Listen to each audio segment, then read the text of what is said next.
ప్రభుత్వ చర్యలతో ఉద్యోగులు పెన్షన్దారులు ఆర్థికంగా తీవ్ర ఇబ్బందులు ఎదుర్కొంటున్నారని జేఏసీ చైర్మన్ బొప్పరాజు వెంకటేశ్వర్లు అన్నారు. అనంతపురంలో ఆయన సమావేశం నిర్వహించారు. కూటమి ప్రభుత్వం ఏర్పడి 2 ఏళ్లు దాటినా పీఆర్సీ కమిషన్ ఏర్పాటు చేయలేదని ఆరోపించారు. రిటైర్ అయిన ఉద్యోగులు, మరణించిన ఉద్యోగుల కుటుంబాలకు చెల్లించాల్సిన డబ్బును ఇవ్వలేని స్థితిలో ప్రభుత్వం ఉందని విమర్శించారు. ప్రభుత్వ ఉద్యోగులకు రావాల్సిన ఐఆర్లో కనీసం సగమైన విడుదల చేయాలని బొప్పరాజు వెంకటేశ్వర్లు డిమాండ్ చేశారు.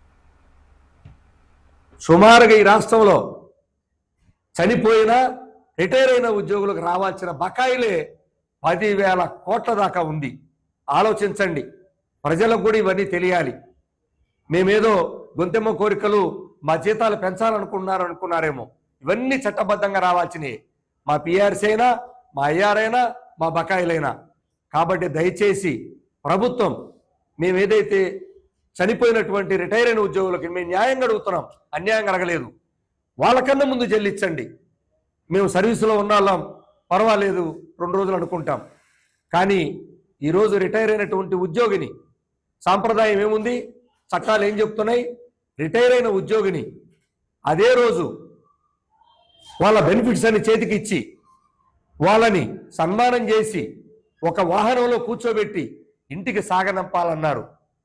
అయ్యో, అది మర్చిపోయి కొన్ని సంవత్సరాలు అయిపోయింది. ఆ చరిత్ర, అది పాత చరిత్ర అని చెప్పుకోవాలి. ఇప్పుడు పుస్తకాల్లో రాసుకోవాలి.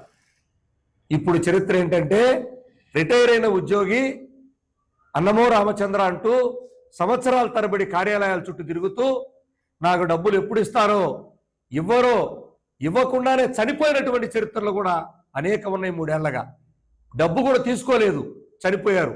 ఆ డబ్బు ఎవరికి చెల్లించాలో తెలియట్లేదు. ఎందుకంటే భార్య కూడా చనిపోయింది, పిల్లలు లేరు. అప్పచెల్లెళ్ళు, అన్నదమ్ముళ్ళు మాకివ్వండి అని చెప్పి అప్లికేషన్ ఫైల్ చేసినటువంటి కోకొల్లలు కనపడుతున్నాయి. మా కంటికి బాధేస్తుంది. నాయకులు ఇళ్ళకొచ్చేస్తున్నారు.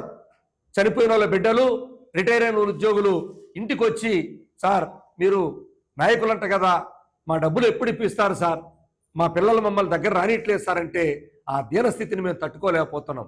దయచేసి చేతులు ఇచ్చి నమస్కరిస్తా ఉన్నాం.